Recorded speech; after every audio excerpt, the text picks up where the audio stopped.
জুলাই শহীদ দিবস আজ রাষ্ট্রীয় শোক পালনে প্রজ্ঞাপন জারি। সরকারি বেসরকারি প্রতিষ্ঠান সহ বিদেশে মিশনে অর্ধনমিত থাকবে জাতীয় পতাকা। জুলাই বিপ্লবে প্রথম শহীদ আবু সাইদ। গেল বছর এই দিনে শহীদ হন আরও 5 শিক্ষার্থী। আন্দোলন ছড়িয়ে পড়ে সারা দেশে। ভবিষ্যতে তত্ত্বাবধায়ক ব্যবস্থা বদলাতে গণভোটের বিষয়ে ঐক্যমত্য। পিআর পদ্ধতি নিয়ে পাল্টাপাল্টি অবস্থানে বিএনপি জামায়াত। এবং নদী ভাঙনে নিঃস্ব পদ্মা পাড়ের হাজারো পরিবার। থামছে না অপরিকল্পিত ড্রেজিং, অবৈধ বালু উত্তোলনে কঠোর ব্যবস্থা, বলছে জেলা প্রশাসন।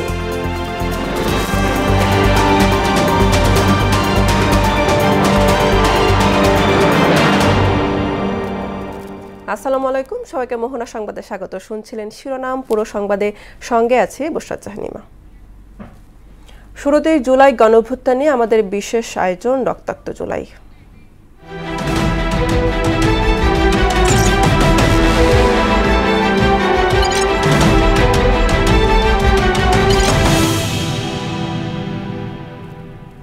জুলাই শহীদ দিবস হিসাবে আজ রাষ্ট্রীয়ভাবে শোক পালনের সিদ্ধান্ত নিয়েছে সরকার। মঙ্গলবার মন্ত্রিপরিষদ বিভাগ থেকে সংক্রান্ত একটি প্রজ্ঞাপন জারি করা হয়। দেশের সকল সরকারি, আধা সরকারি, স্বায়ত্তশাসিত ও শিক্ষা প্রতিষ্ঠান সহ সকল বেসরকারি প্রতিষ্ঠান এবং বিদেশে বাংলাদেশি মিশনগুলোতে জাতীয় পতাকা অর্ধনমিত থাকবে। জুলাই গণঅভ্যুত্থানে রংপুরে প্রথম শহীদ হন আবু সাইদ। 2024 সালের এই দিনে সারা দেশে পুলিশ ও ছাত্রলীগের হামলায় নিহত হয় আরও 5 শিক্ষার্থী। এর ফলে আন্দোলন ছড়িয়ে পড়ে সারা দেশে, শুরু হয় প্রতিরোধ সংগ্রাম। শহীদ আবু সাইদের সেই আত্মত্যাগের গল্পই থাকছে রিপন মাহবুবের প্রতিবেদনে।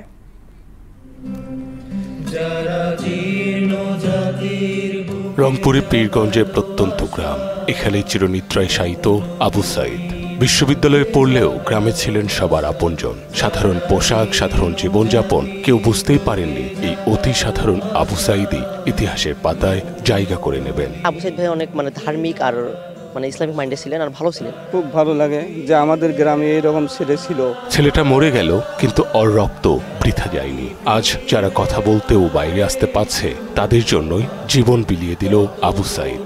আর যেন স্বৈরাচার সরকার যেন না আসে, এই বাংলার বাড়ি দেশ যেন সকলেই শান্তিতে বসবাস করতে পারে, সেই রকম একটা সুনির্দিষ্ট সরকার যেন প্রতিষ্ঠিত হয়। আমার ছেলে যাই হত্যা করছে তার সুনির্দিষ্ট যেন বিচার হয়। শোক মিশে আছে গর্বে। সাইদের মা আজও অপেক্ষায়, মৃত্যুর আগে অন্তত তার ছেলের হত্যাকারীদের বিচার হবে। এক পক্ষ ভালো লাগে, এক পক্ষ আমার ছেলে গেছে, এই জন্য ভালো একদিক না কিনা ফিরে এক পক্ষে ভালো আছে। দেশের শহীদ হয়ে গেছে। আজ যেন বাংলাদেশে আর এই যেন কখনই যান না হয়, কারো যেন মায়ের যেন বুক খালি না হয়। শুধু গ্রাম নয়, ঢাকা সহ সারা দেশে আজও সাইদের স্মরণে মিছিল, শ্রদ্ধাঞ্জলি। শিক্ষার্থীদের কণ্ঠে আজও শোনা যায়, সাইদের রক্ত বৃথা যেতে দেবে না। 2024 সালের 16 জুলাই, সেদিন বৈষম্য বিরোধী আন্দোলনের ঢেউ ছড়িয়ে পড়ে সারা দেশে। ছাত্রদের উপর চালানো হয় দমন পীড়ন। সেদিন নিহত হন আবু সাইদ সহ 6 শিক্ষার্থী। আহতের সংখ্যা শতাধিক। ভাই যখন হাত প্রসারিত করলেন, এরকম করে আমি গুলি করেন আমাকে। আসলে ওনার কল্পনা ছিল না যে আমাদের দেশের একজন আমরা স্বাধীন নাগরিক, সেখানে প্রশাসন আমাদেরই প্রশাসন, আমাদের দেশেরই প্রশাসন যে আমাদের উপর একটা নির্বিচারে হত্যার উদ্দেশ্যে গুলি করবে, এটা আমাদের অকল্পনা ছিল।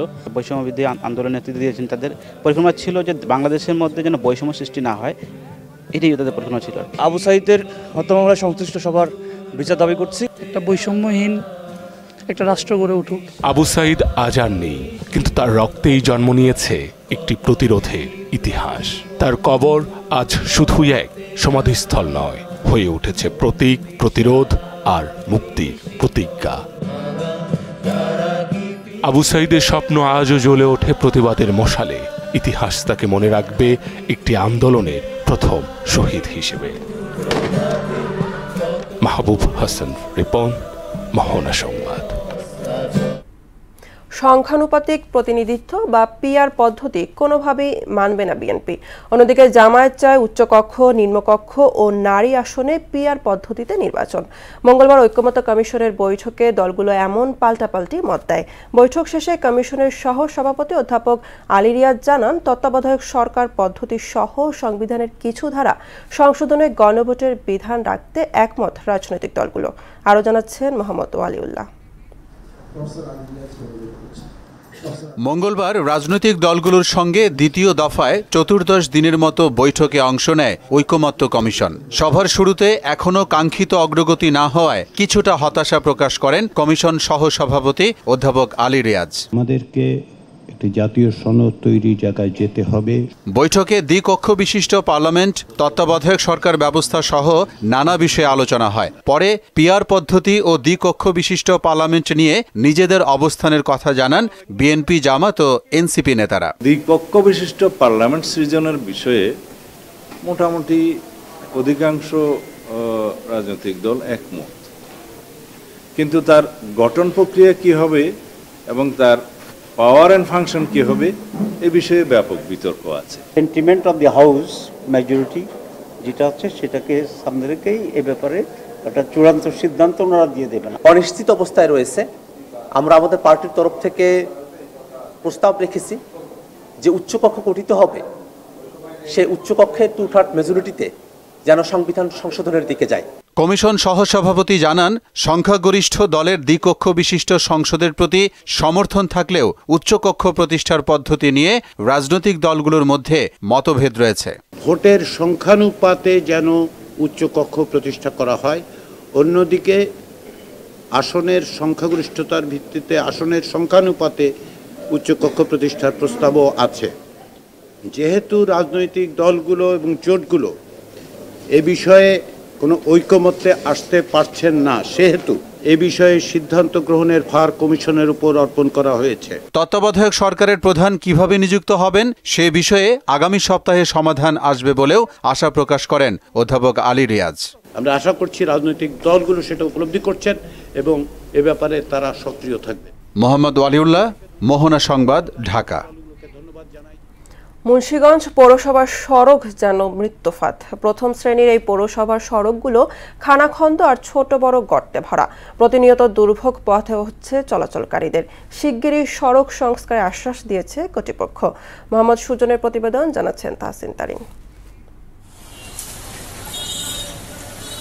মুন্সিগঞ্জ জেলার কাজের জন্য একমাত্র যাতায়াতের সড়ক মুক্তাপুর সুপারমার্কেট। এই সড়কে চলাচলে ভোগান্তি শহরবাসীর পিছু ছাড়ছে না।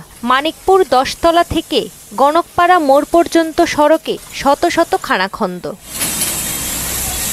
সরকারি গুরুত্বপূর্ণ অফিসে যাতায়াতে দিনভর প্রাণচাঞ্চল্য থাকে শহরের প্রাণকেন্দ্র পুরাতন কাচারি। দীর্ঘদিন ধরেই বিভিন্ন সড়কে সংস্কার কাজ না করার অভিযোগ তুলেছেন পৌরবাসী। রাস্তা ভাঙাচোরা অনেক জনজানা, কষ্ট হয়, প্যাসেঞ্জারেরও কষ্ট হয়, আমাদেরও কষ্ট হয়। বহুত গাড়ি চলাফেরা করে এবং প্রায় সময় দুর্ঘটনা ঘটে এই ভাঙাচোরা রাস্তার মধ্যে। একটা গাড়ি দেয়া একটা লোক যাইতে পারে না কাচারি। জায়গা ভালো জায়গা, এই জায়গায় কাম ধরছে, আর জেনে যে ভাঙ্গা এখানে কোনো হাতি দেয় না। এই রাস্তার মধ্যে এত খারাপ রাস্তা আমার মনে হয় না বাংলাদেশে কোথাও আছে। সরকার কাছে একটা আবেদন, আমাদের মুন্সিগঞ্জের রাস্তাটার প্রতি হেরা যেন একটু তাকায়। সমস্যা সমাধান হবে বলে আশ্বাস দিয়েছেন পৌরসভার এই প্রকৌশলী। এস্টিমেট পাঠানো হয়েছে, এখানে প্রায় 18 থেকে 20 কোটি টাকার একটা বিউটিফিকেশন সহ মাঝখানে আইল্যান্ডগুলো আছে, দুই পাশে ড্রেনেজ ব্যবস্থাটাও খারাপ আছে, ব্রিক্স ড্রেন আছে, ওগুলা ভেঙে আমরা আরসিসিতে রূপান্তর করব। এটাও এস্টিমেট করা হয়েছে। আগামী 1 থেকে 1.5 মাসের ভিতরে ওই প্যাকেজটিও টেন্ডারে যাইতে পারবো। দ্রুত সংস্কার করে সড়কটি চলাচলের উপযোগী করবে কর্তৃপক্ষ, এমনটাই প্রত্যাশা পৌরবাসীর। তাহসিন তারিন, মোহনা সংবাদ।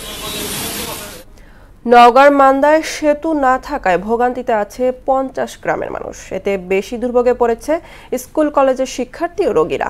আত্রাই নদীর ওপর সেতু নির্মাণ হলে বদলে যাবে এসব গ্রামের মানুষের জীবনচিত্র। হাবিবুর রহমানের প্রতিবেদন, জানাচ্ছে সিফাত রহমান জেসি। নওগাঁর মান্দা উপজেলায় প্রসাদপুর খেয়াঘাটে আত্রাই নদীর ওপর একটি সেতুর অভাবে ভোগান্তিতে অন্তত 50 গ্রামের মানুষ। সেতু না থাকায় খেয়াঘাটই একমাত্র ভরসা। তাতে পারাপারে ভোগান্তির পাশাপাশি প্রায় ঘটছে দুর্ঘটনা। তাই একটি সেতুর দাবি এলাকাবাসীর। ঝুঁকিপূর্ণ ব্রিজ, এখানে রুগীদের নিয়ে বা আমাদের নিজেদের মোটরসাইকেল নিয়ে পার হতে গেলে অনেকটা কষ্ট করতে হয়। পানি হলে ওটা যায় না, এখানে কাদো পানি আমার এই জুতা পিছলা মল করতে পড়ে গেল না তো এই ব্রিজ পার হতে খুব মুশকিল। প্রসাদপুর খেয়াঘাটে সেতু নির্মাণের জন্য ইতোমধ্যে সেখানকার সয়েল টেস্ট করা হয়েছে। দ্রুত কাজ শুরু করতে পারবেন বলে জানান এই কর্মকর্তা।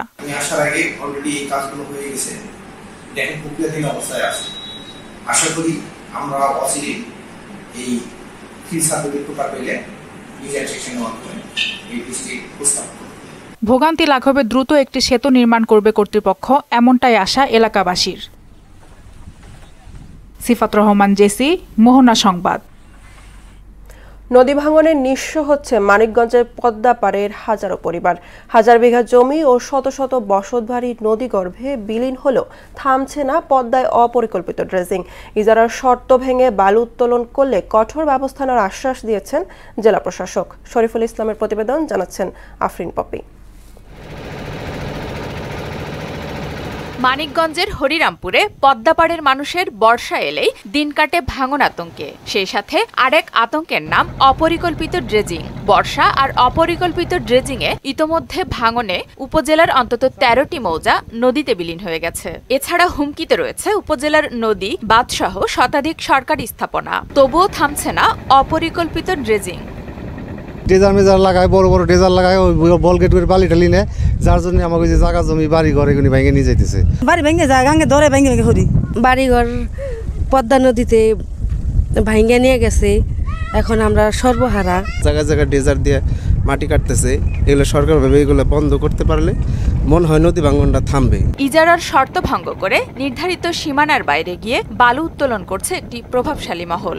এই ডিজার দিয়ে বালি নেওয়ার কারণে আরো বেশি ভাঙতেছে এই চর। আমরা সরকারের কাছে আবেদন করি যে এই ডিজারটা যেন উঠায় দেয়। আমি বালির মহলে কোনো কিছু বলতে পারবো না, আমি তাকে হাতে মাইর খামনি যাইছে তারা। যদিও ঠিকাদারি প্রতিষ্ঠানের দাবি নির্ধারিত সীমানায় থেকেই বালু উত্তোলন করা হচ্ছে। এখানে নির্ধারিত সীমানা নির্ধারণ করেছে, সেখানে তো আমাদের উত্তোলন করা হচ্ছে। সীমানার বাইরে যাওয়ার তো কোনো আমাদের স্কোপই নাই।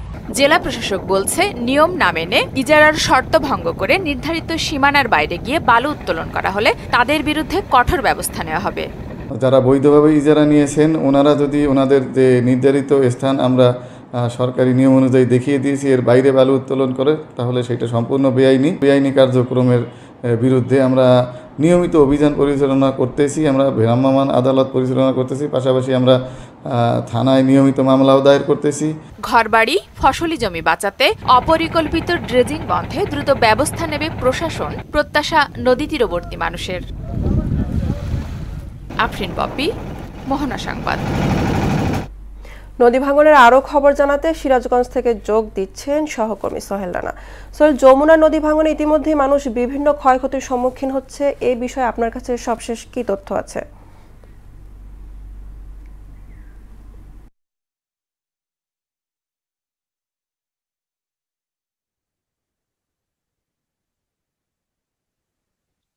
জি ধন্যবাদ ইমা। আপনি যেমনটি বলছিলেন, উজান থেকে নেমে আসা এবং পাহাড়ি ঢলে কিন্তু যমুনা নদীর পানি বৃদ্ধি পায়, কিন্তু ইতিমধ্যে গত 3 দিন যাবৎ কিন্তু যমুনা নদীর পানি কমতে শুরু করেছে এবং সিরাজগঞ্জের যমুনা অংশের যে কাজীপুর রয়েছে, কাজীপুর সদর, বেলকুচি, চৌহালি এবং শাহাদাতপুর এই অঞ্চলে কিন্তু বিভিন্ন জায়গায় ভাঙন সৃষ্টি হয়েছে। ভাঙনে কিন্তু ইতিমধ্যে অনেকেরই ফসলি জমি, ফসল এবং নদীগর্ভে কিন্তু বিভিন্ন শিক্ষা প্রতিষ্ঠান এবং বাড়ি কিন্তু নদীগর্ভে বিলীন হয়েছে। আমরা লক্ষ্য করেছি সিরাজগঞ্জের সদর উপজেলা ভাটপিয়ারি এলাকায় যেটি রয়েছে, সেটিতে কিন্তু যে মূল বাঁধ রয়েছে, বাঁধে কিন্তু ইতিমধ্যে ভাঙন সৃষ্টি হয়েছে। ভাঙন সৃষ্টি হওয়ার পরে কিন্তু পানি উন্নয়ন বোর্ড জিও টিউব ফেলে কিন্তু ভাঙন রোধের চেষ্টা করছে এবং আমরা এখনো লক্ষ্য করছি যে সিরাজগঞ্জের যে ভাটপিয়ারি এলাকা রয়েছে, সেটি কিন্তু এখনো এই জিও ব্যাগ ফেলে ভাঙনের কিন্তু ভাঙন রোধ করার জন্য কিন্তু এখনো কিন্তু এই জিও ব্যাগ ফেলছে। আমরা এই ক্যামেরা চোখে এখনো দেখতে পাচ্ছি যে একটি কিন্তু জিও ব্যাগ ফেলার জন্য কিন্তু একটি লরি কিন্তু এসে রয়েছে। এই এলাকায় কিন্তু ভাঙন অনেকটাই রোধ হয়েছে। তবে মূল এদের দাবি, এই অঞ্চলের লোকজনের দাবি কিন্তু যে একটি স্থায়ী বাঁধ নির্মাণের। এই স্থায়ী বাঁধ নির্মাণ হলে ভাটপিয়ারি এলাকা এবং পাঁচঠাকুরি এই অঞ্চলে কিন্তু মানুষ ভাঙন রোধ থেকে বাঁচবে এবং তাদের যে নিঃস্ব হয়ে এখানে এসে রয়েছে, ইতিমধ্যে তারা কিন্তু অনেক জায়গায় কিন্তু বাড়ি ঘর নির্মাণ করেছিল, তারা কিন্তু এখন এই পাঁচঠাকুরি এলাকায় এসে বসবাস করছে। তবে সিরাজগঞ্জের যে এনায়েতপুর এবং চৌহালি রয়েছে সেটিতে কিন্তু এখনো ভাঙন অব্যাহত রয়েছে। তবে পানি উন্নয়ন বোর্ড চেষ্টা চালিয়ে যাচ্ছে ভাঙনের রোধের। এ ছিল সিরাজগঞ্জ থেকে যমুনা নদী ভাঙনের সর্বশেষ। সোহেল, আপনাকে ধন্যবাদ। ঢাকা বরিশাল মহাসড়কে বরিশালগামী ও ঢাকাগামী 2 বাসের মুখোমুখি সংঘর্ষে 10 জন আহত হয়েছেন। গতরাতে বরিশাল নগরীর কাশীপুর এলাকায় এই দুর্ঘটনা ঘটে। আহতদের 2 জন আশঙ্কাজনক অবস্থায় হাসপাতালে চিকিৎসাধীন রয়েছেন। দুর্ঘটনার পরপরই পুলিশ বাস দুটি জব্দ করে। এর জেরে মহাসড়কে যান চলাচল সাময়িকভাবে বন্ধ গেলেও কিছুক্ষণ পরই তা স্বাভাবিক হয়। এবার সারা দেশে অনুষ্ঠিত সভা সমাবেশ নিয়ে প্রতিনিধিদের তথ্য চিত্রে ডেস্ক রিপোর্ট। নারায়ণগঞ্জে সাংবাদিকদের সাথে মতবিনিময় সভায় যানজট নিরসন, জলাবদ্ধতা দূরীকরণ, শিক্ষা ও স্বাস্থ্য এবং বিভিন্ন প্রতিষ্ঠানের উন্নয়নের উদ্যোগ গ্রহণের কথা জানান জেলা প্রশাসক মোহাম্মদ জাহিদুল ইসলাম মিয়া। জুলাই গণ অভ্যুত্থানের শহীদদের স্মৃতি ধরে রাখতে চাঁদপুরে জুলাই শহীদ স্মৃতি স্তম্ভ নির্মাণ কাজের উদ্বোধন করেন জেলা প্রশাসক মোহাম্মদ মহসিন উদ্দিন। গাইবান্ধার গোবিন্দগঞ্জে ইপিজেড বাস্তবায়নের দাবিতে জেলা প্রশাসক চৌধুরী মোয়াজ্জেম হোসেনকে স্মারকলিপি প্রদান করেন জামায়াতের সাবেক আমির মোহাম্মদ আব্দুর রহিম সরকার। কক্সবাজারের টেকনাফ মডেল থানায় পুনাকের উদ্যোগে অসহায় গরিব শিশুদের মাঝে খাবার, বস্ত্র বিতরণ ও বৃক্ষরোপণ করা হয়েছে। চাঁপাইনবাবগঞ্জের নাচলে আরাফাত রহমান কোকো স্মৃতি সংসদ আয়োজিত বর্ষাকালীন ফুটবল টুর্নামেন্টের উদ্বোধন অনুষ্ঠানে প্রধান অতিথি হিসেবে উপস্থিত ছিলেন আলহাজ মোহাম্মদ আব্দুস সালাম তুহিন। সারা দেশে আইনশৃঙ্খলা পরিস্থিতির অবনতি ও ষড়যন্ত্রমূলকভাবে দেশকে অস্তিত্ব সংকটে ফেলার প্রতিবাদে মানিকগঞ্জে বিক্ষোভ মিছিল করেছে জেলা স্বেচ্ছাসেবক দল। সকল প্রতিবন্ধী বিদ্যালয়ের স্বীকৃতি ও এমপিওভুক্ত করার এক দফা দাবিতে ময়মনসিংহে মানববন্ধন অনুষ্ঠিত হয়েছে। এ সময় উপস্থিত ছিলেন মোহাম্মদ আলী হোসেন, সৈয়দ এনায়েতুর রহমান সহ অন্যান্যরা। দিনাজপুরের ঘোড়াঘাট পৌরসভার 2025-26 অর্থ বছরের প্রস্তাবিত সাধারণ বাজেট ঘোষণা করেন পৌর প্রশাসক ও সহকারী ভূমি কমিশনার আব্দুল আল মামুন কাউসার শেখ। নওগাঁয় পল্লী বিদ্যুতায়ন বোর্ড মিনি ঠিকাদার কল্যাণ সমিতির উদ্যোগে মানববন্ধনে বক্তব্য রাখেন বাংলাদেশ পল্লী বিদ্যুতায়ন বোর্ড মিনি ঠিকাদার সমিতির সভাপতি মোহাম্মদ আমিনুল ইসলাম। চাঁদপুর পৌরসভার 2025-26 অর্থ বছরের বাজেট ঘোষণা করেন পৌরসভার প্রশাসক মোহাম্মদ গোলাম জাকারিয়া। এতে প্রধান অতিথি হিসেবে উপস্থিত ছিলেন জেলা প্রশাসক মোহাম্মদ মহসিন উদ্দিন। আফরিন পপি, মোহনা সংবাদ। এবার আন্তর্জাতিক প্রসঙ্গ। ইসরায়েলি হামলায় গাজায় আরও 64 ফিলিস্তিনি নিহত হয়েছে। নিহতদের মধ্যে অন্তত 2 জন ত্রাণ প্রার্থীও রয়েছেন। এ নিয়ে 58,400 ছাড়িয়েছে মোট প্রাণহানি। এদিকে গাজার উত্তরাঞ্চলের 16টি এলাকার ফিলিস্তিনিদের জোরপূর্বক স্থানান্তরের নির্দেশ দিয়েছেন ইসরায়েলের সামরিক বাহিনী। অন্যদিকে লেবাননের পূর্বাঞ্চলে ইসরায়েলের বিমান হামলায় অন্তত 12 জন নিহত হয়েছেন। ইসরায়েলি বাহিনীর এই হামলায় নিহতদের মধ্যে ইরান সমর্থিত সশস্ত্র গোষ্ঠী হিজবুল্লাহর 5 সদস্য রয়েছেন। সংবাদ যাবার আগে শিরোনামগুলো আরো একবার।